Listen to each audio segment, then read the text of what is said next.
वरिष्ठ सभागृहातले वरिष्ठ नेते बोलत असताना सातत्याने सत्ताधारी पक्षाचे काही आमदार जे आहेत ते त्यांना अडवण्याचा प्रयत्न करत असतात.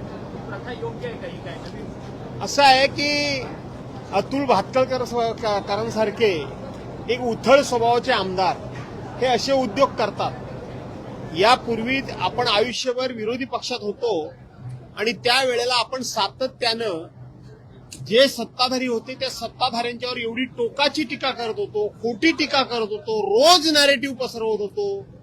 त्यावेळेला सत्ताधाऱ्यांनी विरोधकांची टीका ही टीका म्हणून नाही तर विरोधकांचे विचार म्हणून ती सत्ताधाऱ्यांनी स्वीकारली. पण आता यांना असं वाटतं की आम्ही जे खोटं बोलतोय, आम्ही जे खोटं करतोय त्याच्याबद्दल सुद्धा विरोधकांनी काही बोलू नये अशी यांची नेहमी धारणा असते. आणि मग अतुल भातखळकरांसारखा अतिशय उथळ स्वभावाचा आमदार हा नेहमी असं समजतो की सगळं जे काय अक्कल आहे, सगळं जे काय ज्ञान आहे ते फक्त आणि फक्त देवानं मलाच दिलंय, म्हणजे त्यांनाच दिलंय अशी त्यांची समज असते. आणि म्हणून समोरच्या माणसाला बोलत असताना अतिशय तुच्छतेनं बोलायचं, अतिशय उर्मटपणे बोलायचं, अतिशय अहंकारानं बोलायचं आणि सर्वज्ञ मी आहे अशा एका घमेंडीमध्ये बोलायचं, हा त्यांचा नेहमीचा प्रकार आहे. त्यांनी असा अनेक वेळा प्रयत्न केला. आणि म्हणून कालच्या वेळेला शेतकऱ्यांचा प्रश्न होता. पाऊस पडून ज्या ठिकाणी नुकसान झालं, माणसं मेली, गुरंढोरं मेली, रस्ते खचले, पूल पडले, मिशिंग लिंक त्या ठिकाणी त्याची संपूर्ण नाचक्की झाली, अशा प्रश्नावर आम्ही चर्चा उपस्थित केली होती. तिथे सुद्धा त्यांनी ज्या आविर्भावात बोलत होते त्यामुळं त्यांची जागा मला दाखवणं भाग पडलं. त्यांनी यापूर्वी सुद्धा 2 वेळा माझ्याबद्दल असं बोलले होते की तुम्ही पक्ष बदलूआत. मी त्यांना कधीच काही बोललो नव्हतो. परंतु माननीय राज ठाकरेंची एक मुलाखत हेच अतुल भातखळकर त्यांच्याकडे गेले होते आणि सांगत होते की भाजपवाले मला तिकीट देत नाहीयेत. आणि मग राज ठाकरेंनी तिथून फोन केला आणि माननीय गडकरी साहेबांना कळवलं की हा तुमचा आमदार माझ्याकडे आलाय, हे मला काही योग्य वाटत नाही तुमच्या मैत्री खातर, म्हणून मी तुम्हाला कळवतोय. कोणाला सांगता निष्ठेच्या गोष्टी? सांगता कोणाला? तुम्हाला कोण कुठे विचारत नाही म्हणून आहात तिथे पडून आहात. आणि म्हणून कारणाशिवाय दुसऱ्याचा उपमर्द करावा अशा लोकांना कधीतरी त्यांची जागा दाखवावी लागते. म्हणून मला ती काल दाखवावी लागते.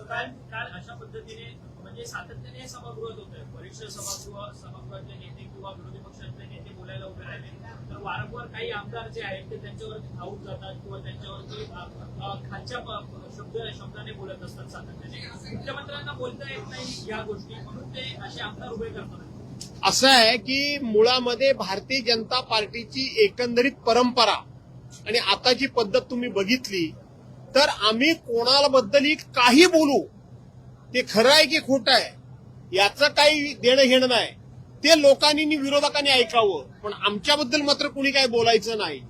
आता मिसिंग लिंकच्या बाबतीत सुद्धा माननीय मुख्यमंत्री महोदयांनी ज्या पद्धतीनं दमबाजी केली, मी तुम्हाला सोडणार नाही, हा सुद्धा सत्तेचा दर्प आहे, अहंकार आहे.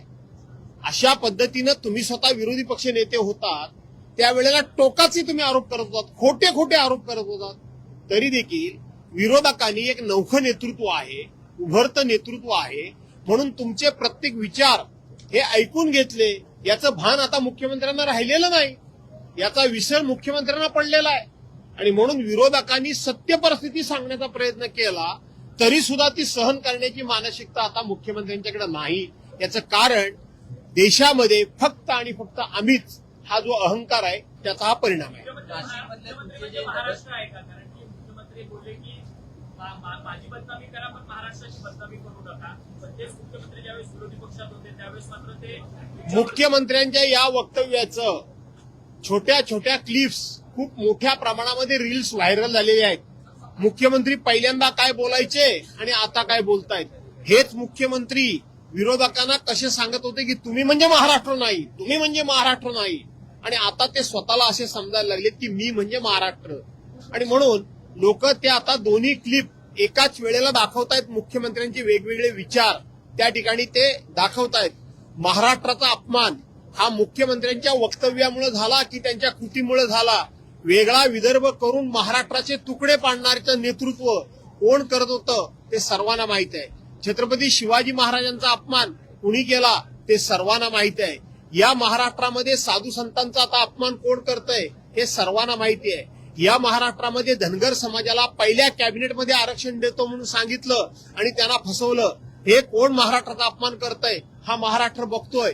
इथं ओबीसीना त्यांनी सांगितलं की माझ्या जीन्समध्ये ओबीसी आहे, माझ्या जीन्समध्ये इथं ओबीसीचं रक्त आहे आणि त्याच ओबीसीना कसं फसवायचं चाललंय ते सगळा महाराष्ट्र बघतोय.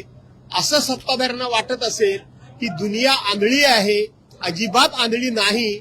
दुनिया आता यावेळेला संधीची वाट बघते. नाशिकमध्ये तुमचे जे 10 नगरसेवक आहेत त्या 10 नगरसेवकांना 5 कोटीची ऑफर असल्याचं समजतात. ते शिंदेच्या पक्षात जातील असं बोललं जातं. नाशिक सुहास कांदे यांनी काल उज्ज्वल काका फुले यांच्यावरती भ्रष्टाचाराचे आरोप केलेले आहेत. 4,000 कोटींच्या निविदा या रद्द करण्याची मागणी त्यांनी केली आहे. खरं तर अन्न व नागरी पुरवठ्यामध्ये 500 कोटींचा भ्रष्टाचार झाल्याचं सुहास कांदे यांनी आरोप केले. असं आहे आता महाराष्ट्रात सरकारमध्ये कुठल्या मंत्र्यांच्या खात्यामध्ये भ्रष्टाचार नाही तो सांगा.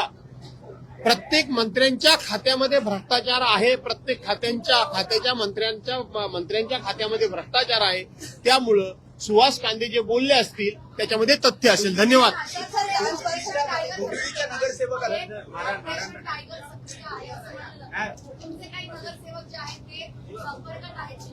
असं आहे की ह्या ऑपरेशन टायगर हे रोजच तुमचं चालू आहे आणि त्यांचंही चालू आहे, लोकांचं चालू आहे. तुमचं याचा अर्थ हे रोज नवीन बातम्या टायगरच्या येत आहेत. याचा अर्थ टायगर इकडे आहेत, कुत्रे तिकडे आहेत.